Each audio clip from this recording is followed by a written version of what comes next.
자, 오늘은 15번째 순서 다양한 교회들이라는 주제로 함께 공부를 하도록 하겠습니다.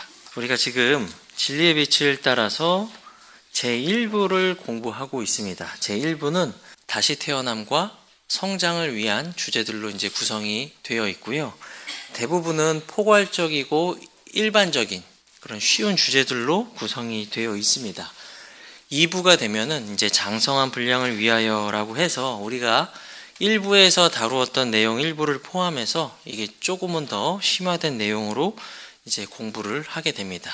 우리가 1부에서 교회라는 주제를 지금 오늘까지 합치면 3번째 다루고 있는데요. 이것도 마찬가지로 일반적인 내용으로 구성이 되어 있습니다. 여기서 다룬 내용은 2부 장성한 분량을 위해서라는 이제 파트 2에서 더 심화된 내용으로 다룰 예정입니다. 그래서 우리가 지금 다루고 있는 이 일반적인 내용을 먼저는 잘 숙지하고 이해를 해야지 2부에서 조금 더 심화된 내용을 공부할 때 조금은 더 어렵지 않게 공부를 할 수 있을 것 같습니다. 지난 시간과 마찬가지로 오늘 우리가 함께 다룰 주제 다양한 교회들에 대한 내용도 한 페이지 정도로 이게 내용이 많지는 않습니다. 그래서 지난 시간과 마찬가지로 우리가 연속적으로 교회에 대해서 살펴보고 있으니까 이제 관련 있는 내용들 같이 리뷰하고 더 심화된 내용 2부 2강에 있는 내용을 일부 이제 미리 예습하면서 함께 공부하는 형식으로 진행하도록 하겠습니다. 지난 시간에 이제 함께 공부한 내용들이 그렇게 어렵지 않기 때문에 이미 다 알고 계실 거라고 생각을 합니다. 우리가 내 교회의 의미에 대해서 첫 시간 살펴봤잖아요. 교회에 대해서 공부하면서 우리나라에서 교회라는 단어를 모르는 사람이 존재할까요? 내가 교회를 다니던 안 다니던, 내가 구원을 받았던 안 받았던, 내가 무슨 직업을 가지고 있던지 간에 심지어 어린 아이들에 이르기까지요. 교회라는 단어를 모르는 사람은 없을 것 같습니다. 하지만 이렇게 딱 어떤 사람을 붙잡고 교회라는 것이 무엇입니까? 라고 이렇게 질문을 한다면 올바른 대답을 하는 사람이 아마도 거의 없다는 생각이 들어요. 누군가는 부활절에 계란을 나누어 주는 곳이 이제 교회라고 생각할 수 있습니다. 누군가는 이제 크리스마스 때 재미있는 콘서트도 열고 선물도 주는 곳이 교회다라고 생각하는 사람들도 있을 것이고요. 또 누군가는 어려운 사람을 돕는 것이 교회다 이렇게 생각하는 분들도 있을 것입니다. 나쁜 의미로 말한 것은 아니지만 만약에 그것이 성경에 근거한 대답이 아니라면 우리가 그것을 받아들이기는 조금 어렵겠죠? 우리가 13번째 주제를 배울 때 내 교회의 의미에 대해서 살펴봤습니다. 모든 교회가 그러니까 모든 에클레시아가 눈에 보이는 집회라는 것을 우리가 함께 나눴는데요. 그 모든 것이 주님의 에클레시아, 한마디로 말하면 주님의 내 교회는 아니라는 것을 함께 공부했어요. 그렇다면 무엇이 주님의 교회냐? 무엇이 주님의 교회가 아니냐라는 질문에 우리가 마주했을 때 적어도 3가지 기준은 우리가 가지고 있어야지 무엇이 참된 성경적 교회인지 아닌지에 대해서 구별할 수 있는 기준이 생긴다 말씀드리고 우리가 3가지를 공부했잖아요. 첫 번째는 오직 주님만 주인 되시고 주님만이 소유하실 수 있는 모임이 주님의 내 교회이다. 성경적 교회이다. 두 번째는 주님께서 주인 되시고 소유자 되시기 때문에 소유자 되신 그분의 원칙과 말씀대로 운영되어지는 것은 너무나도 당연하겠죠. 그리고 그것이 신약 성경이 말씀하고 있는 바이기도 합니다.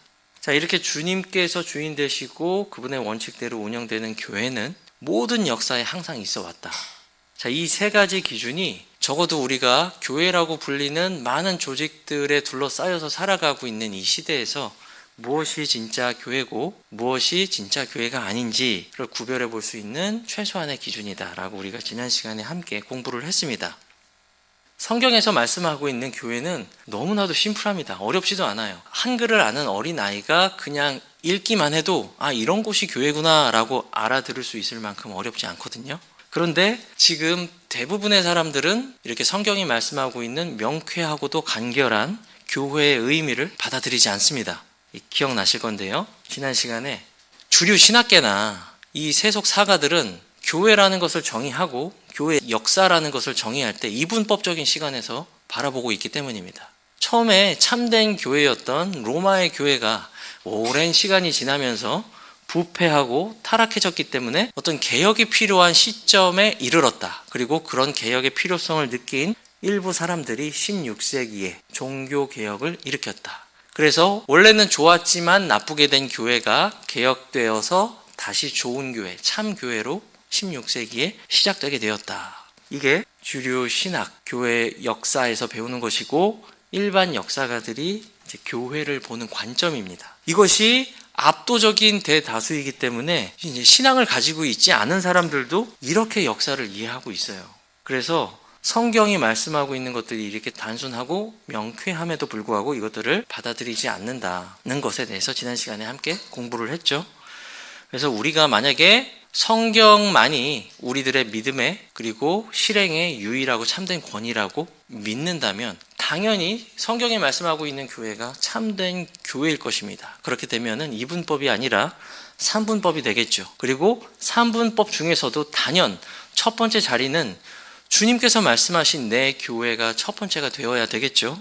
주님만이 주인 되시고 주님만이 소유하실 수 있고 그분의 말씀의 원칙에 따라서만 교회가 운영이 되고 그리고 그 교회는 주님의 예언의 말씀에 따라서 역사에서 사라진 적이 없습니다. 항상 존재해 왔어요.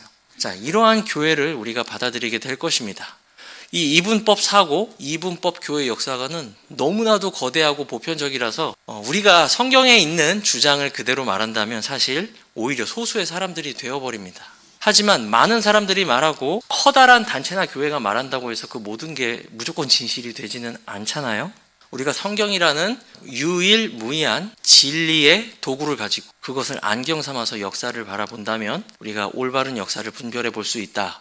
세속 사가들 거듭나지 않고 하나님의 말씀의 첫째 기준이 아닌 세속 사가들의 눈에서 본 교회 역사관이 아니라 성경이라는 안경을 끼고 본 역사관만이 참된 역사관이고 그 역사관에 따라서 지난 교회 역사를 살펴보았을 때 거대한 종교 조직 체계로부터 오히려 박해받았던 사람들이 성경적일 수 있다. 그리고 그 그룹들의 이름을 이제 몇 가지 예시를 들어서 살펴보았습니다.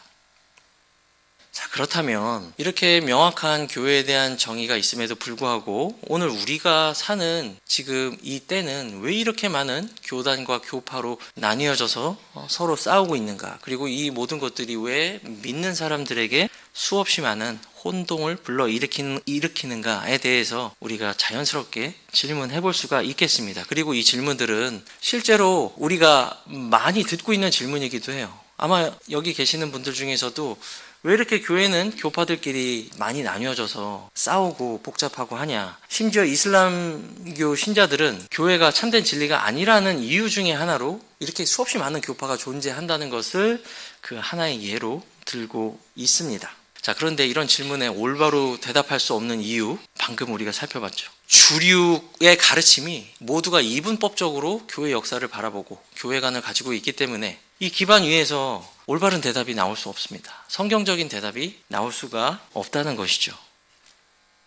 자, 그래서 대답하는 것을 보면은 여러 가지, 여러 유형의 대답을 하지만 그것이 성경에 근거한 대답보다는 그 이분법적인 교회 역사관이나 아니면 주류 신학에서 말하는 그러한 대답이 주로 이루어지고 있다는 것을 우리가 보게 되죠. 하지만 우리가 정답을 찾을 곳은 유일하죠. 우리의 믿음과 유일한 실행의 원칙인 성경만이 이거에 대한 대답을 주고 있습니다. 먼저 제가 말씀드리는 것은 나는 킹제임스 성경을 보고 독립침례교회에 다니고 하니까 내가 말하는 건 다 맞고 저 모르는 사람들은 다 틀린 무지한 사람이다. 제가 이렇게 말씀드리려는 게 아니에요. 내 믿음을 뭔가 뽐내려고 말하는 것이 아닙니다. 제가 지금 말씀드리는 기준은 권위에 대한 것입니다. 우리가 어떤 것이 참된 권위이고 그것이 참된 권위라면은 어떤 권위에 순종하고 있는지에 대해서 제가 말씀드리고 있는 거예요. 우리는 성경을 따르고 있기 때문에 성경을 기준으로 믿고 그것에 순종합니다. 하지만 그것이 아니라 사람의 유구한 전통을 따른다면 그것이 성경보다 더 위에 있는 권위라고 말한다면 그것은 문제가 되는 것이죠. 자, 그것을 전제에 두고 제가 마태복음 13장에 나온 하늘의 왕국 비유 몇 가지를 나누려고 하는데요. 미리 전제해 둘 것은 우리는 사람이라는 것, 그리고 주님이 오시기 전까지는 교회는 완전한 하늘의 기관임에도 불구하고 연약하다는 것, 그래서 우리가 하는 분별에는 100% 완벽함이 없다는 것, 이것은 우리가 전제해 둘 필요가 있습니다.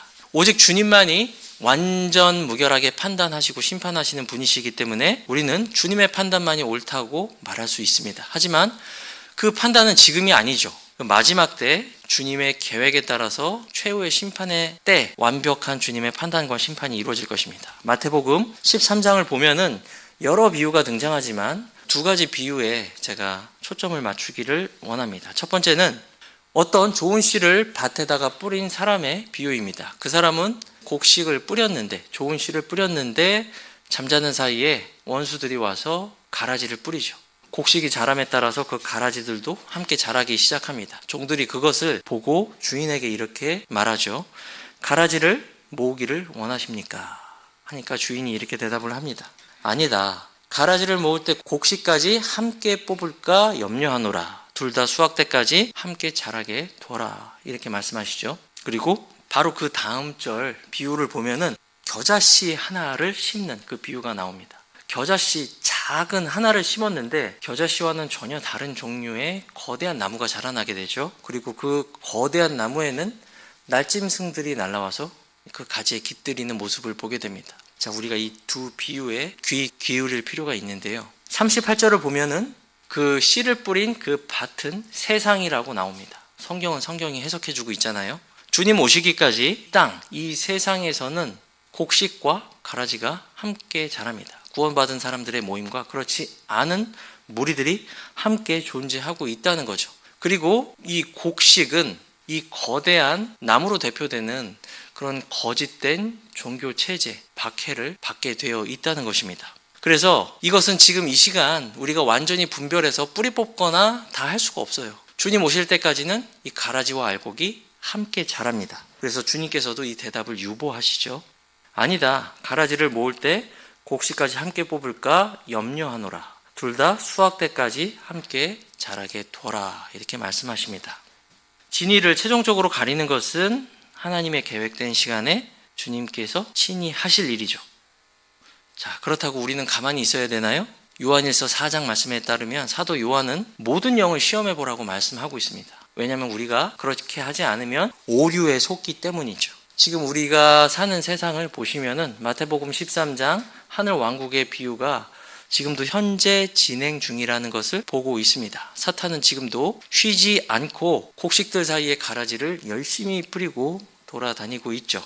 제가 이 주변의 모든 교회들이 다 완전히 부패하고 그 안에 있는 사람은 다 썩었다 이런 얘기를 하는 것이 아닙니다. 그 안에 분명히 훌륭한 그리스도인들이 있습니다. 거듭난 사람도 분명히 있습니다. 제가 이제 바로 뒤에서 말씀드릴 건데요. 그럼에도 불구하고 이 많은 교파, 교단으로 인해서 혼란스럽고 그리스도인이라고 우리가 서로 부르고 있지만 무엇이 참인지 거짓인지 구별하기 혼란스러울 만큼 지금 많은 가라지들이 뿌려져 있다는 거죠.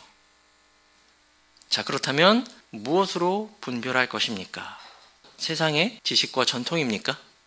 자, 대학 도서관에 가보면은 정말 수없이 많은 책들이 있습니다. 한층을 장식할 만큼 사실 교회사에 관련된 책은 많이 있어요. 자, 그 모든 책을 다 읽어야지만 우리가 참된 교회에 대해서 분별할 수 있습니까? 아니죠. 결국 그 모든 책들도 오류가 많은 사람들이 쓴 책이기 때문이에요. 그렇다면 큰 교회나 수백 년의 전통을 가진 교회가 이것이 참된 교회입니다 라고 말하면 그것이 참된 교회가 되는 것인가요? 그걸 그대로 듣고 무비판적으로 수용하면 되는 건가요? 그렇지 않죠. 우리는 1000년 이상의 역사를 가진 교회라고 불리는 어떤 한 조직에 대해서 알고 있죠. 그것이 얼마나 성경에서 이탈해 있는지도 알고 있습니다. 그렇다면은 카리스마적인 지도자, 교회에 관한 신학적인 소양이 정말 엄청난 신학자의 말을 들어야 되나요? 그것도 똑같습니다. 모두 사람에 불과할 뿐이죠. 우리가 지난 2시간에 걸쳐서 지속적으로 나눠온 것처럼 오직 우리의 유일하고 최종적인 믿음의 기준이 무엇입니까? 하나님 말씀이죠. 성경이 말씀하고 있는 교회만이 우리가 받아들이고 믿을 만한 참 교회다라고 우리가 말할 수 있습니다. 여러분 계시는 집 주변에 교회들이 다 있을 것입니다. 많죠? 교회가 없는 데가 없을 거예요. 대한민국에 정말 십자가들이 다 곳곳마다 있습니다. 자, 그렇다면 우리가 지금 교회에서 3번째 시간 연속 배우고 있는데 한번 실습해 볼 수 있는 좋은 기회가 있습니다. 여러분 집 주위에 이제 교회를 보시고 한번 인터넷으로 검색해 보시기 바랍니다. 그리고 내가 이 교회가 성경이 말씀하고 있는 참된 교회인지 아닌지를 한번 살펴보는 것입니다. 그 기준 3가지를 말씀드렸죠. 첫 번째는 오직 예수 그리스도만이 그 교회의 주인 되시는가, 소유자 되시는가입니다. 그리고 두 번째는 이 교회가 오직 소유자 되시는 주 예수 그리스도의 말씀대로만 운영되는 교회인가를 보는 것입니다. 만약에 홈페이지에서 봤더니 유아세례를 시행한다거나 목사와 집사 이외에 또 다른 인간적 편의적 직분을 만들어서 둔다든가, 아니면은 침례와 주의 만찬 이외에 여러 가지 사람들이 고안해낸 성사 제도를 시행하고 있다던가를 이렇게 보시면 되겠죠. 그리고 세 번째는 영속성입니다. 주님이 세우신 교회는 역사에서 없어진 적이 없습니다. 항상 있어 왔어요. 자, 그렇다면 내가 조사하고 있는 이 교회의 기원이 언제인지 홈페이지에서 얼마든지 조사해 볼 수 있겠죠. 자, 이 3가지 기준으로 내가 주변에 있는 교회들을 한번 보는 것입니다. 이것이 주님께서 말씀하신 참된 교회인지. 만약에 이 3가지 기준에 의해서 아닌 것이라는 것이 밝혀지면 아무리 많은 사람이, 아무리 박학다식한 사람이 이것이 교회입니다 말한다고 해도 그것이 참된 교회가 될 수가 없다는 것이죠. 거의 모든 교단 교파에서 발견되는 공통점이 있습니다. 그것은 바로 해당 교단의 창립자가 사람이라는 것입니다. 그리고 심지어는 사람 이름이 붙어있는 교단도 있죠. 대표적으로는 루터교를 들을 수 있습니다. 참 신기하죠? 내가 내 교회를 세우리니 라고 주님께서 말씀하셨는데 교회는 주님의 교회이고 주님의 소유인데 거기서 루터 교회라는 말 자체가 모순적이라고 볼 수가 있죠. 자, 그렇게 이름이 붙지 않아도 감리교든지 장로교든지 인간 창립자가 있고 그들의 신학이나 사상이 철저히 반영되고 그 후세의 사람들이 그것들을 또 철저히 보강해서 교리적으로 가르치고 있는 게 교단 교파라고 볼 수가 있죠. 개신교는 너무나도 많죠. 그리고 카톨릭은 말할 것도 없습니다. 자, 여러분, 오직 교황만이 그리스도의 대리자가 되고 교황이 한 말은 오류가 없다. 저는 지금 지어낸 말을 하고 있는 것이 아니라 공식 카톨릭 교리서에 있는 것을 제가 말씀드리는 거예요.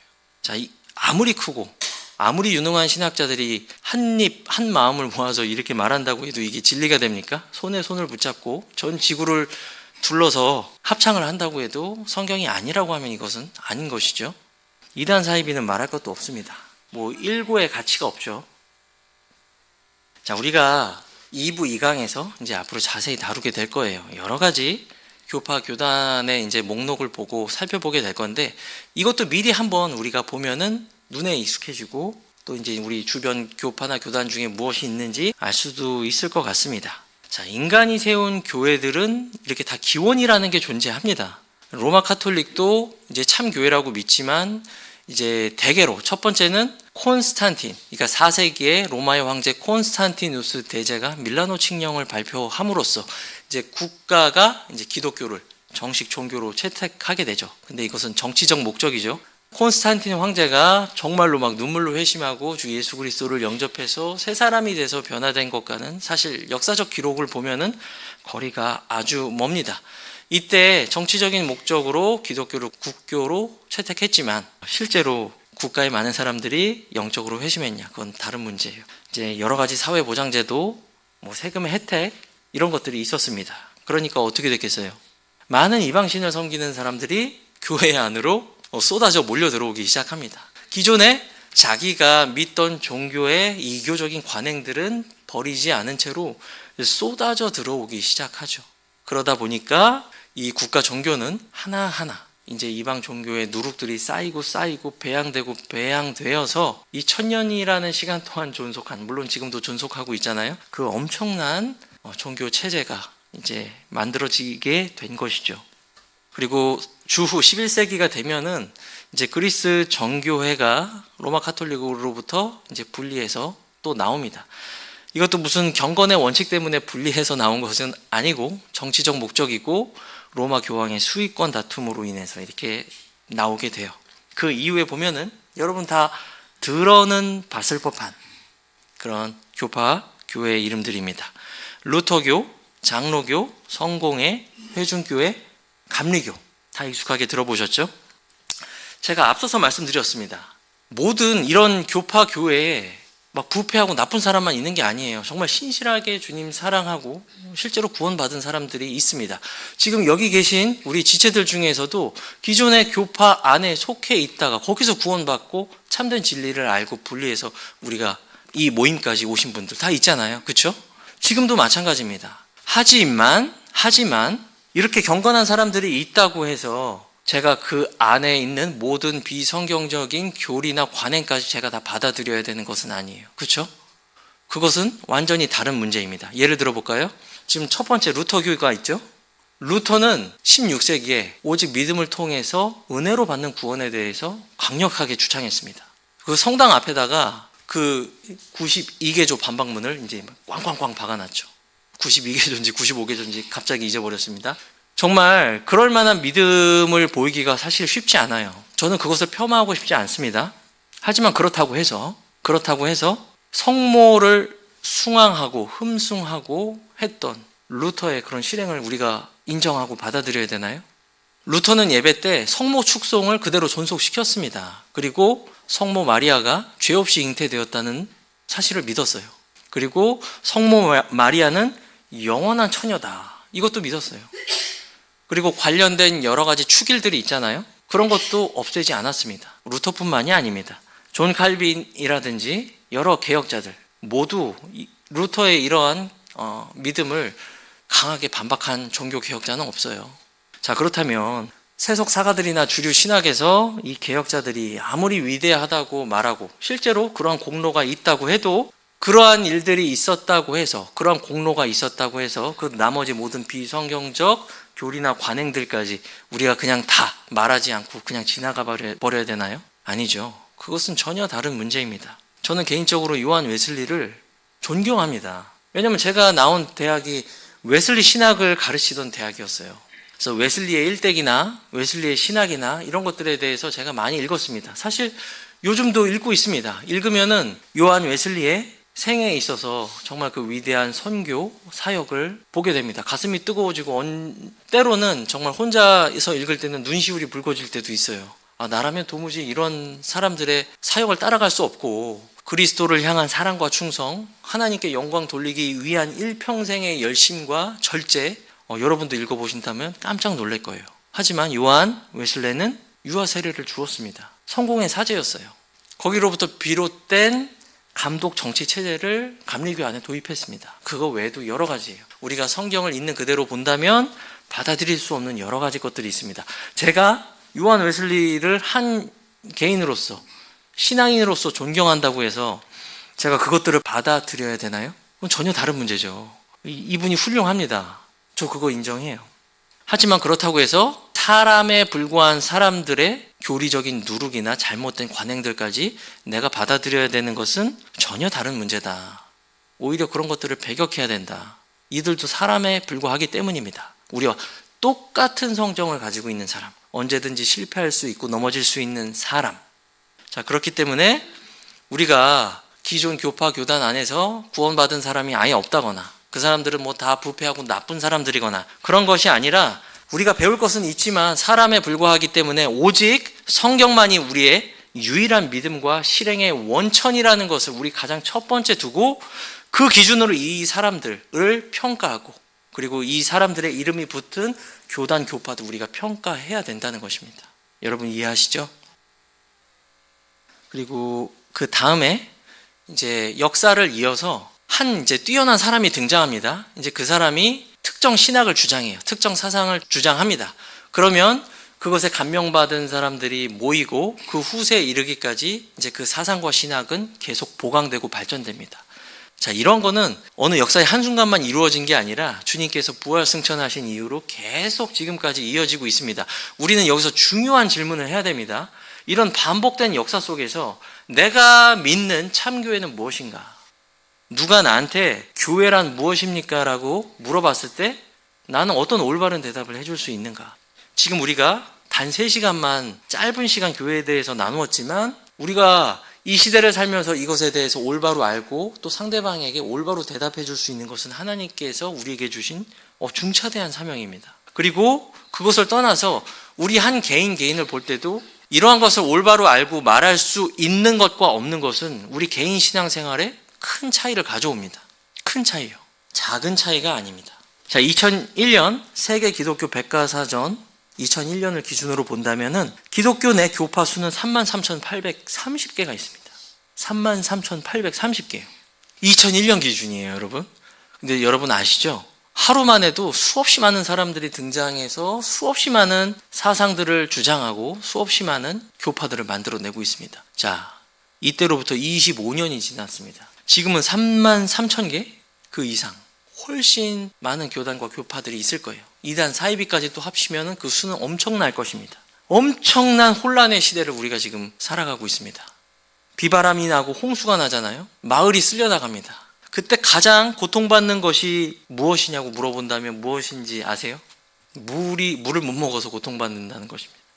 물이 넘쳐서 마을이 쓸려나갔는데도요. 그래서 우리가 사는 세태가 이와 같잖아요. 교회가 무엇인지 우리가 아는 것은 매우 중요하다는 것입니다.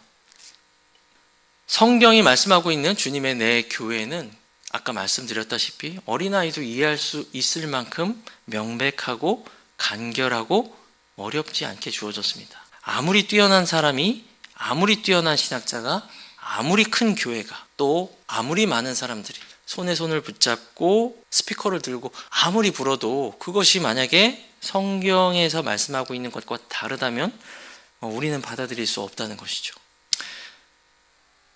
이거는 이제 다음 시간에 다루게 될 내용인데요. 시간이 부족하니까 다음 시간에 하도록 하고요. 오늘 배운 내용의 핵심을 한번 정리해 보자면 이 앞에 보시는 슬라이드와 같아요. 모든 교파가 3만 개가 넘는 교파가 다 주님의 교회일 수는 없습니다.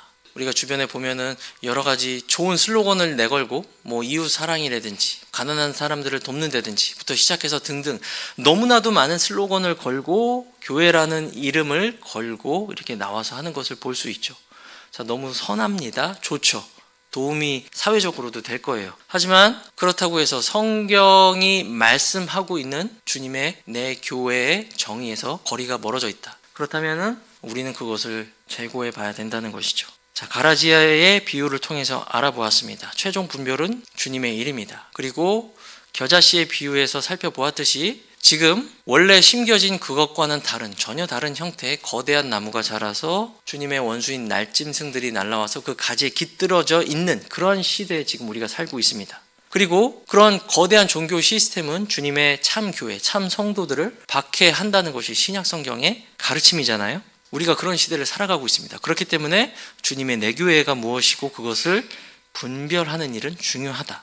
그리고 그 분별의 기준은 오직 영감으로 기록되고 오늘날까지 보존된 하나님의 말씀이다. 우리가 주변에서 보고 있는 압도적인 대다수의 교회라고 불리는 조직체들은 인간 창립자가 있습니다. 굳이 이름이 붙지 않더라도 그들의 신학과 사상이 계속 이제 후세가 지남에 따라서 발전되고 교리로서 가르쳐지고 있다는 것이죠.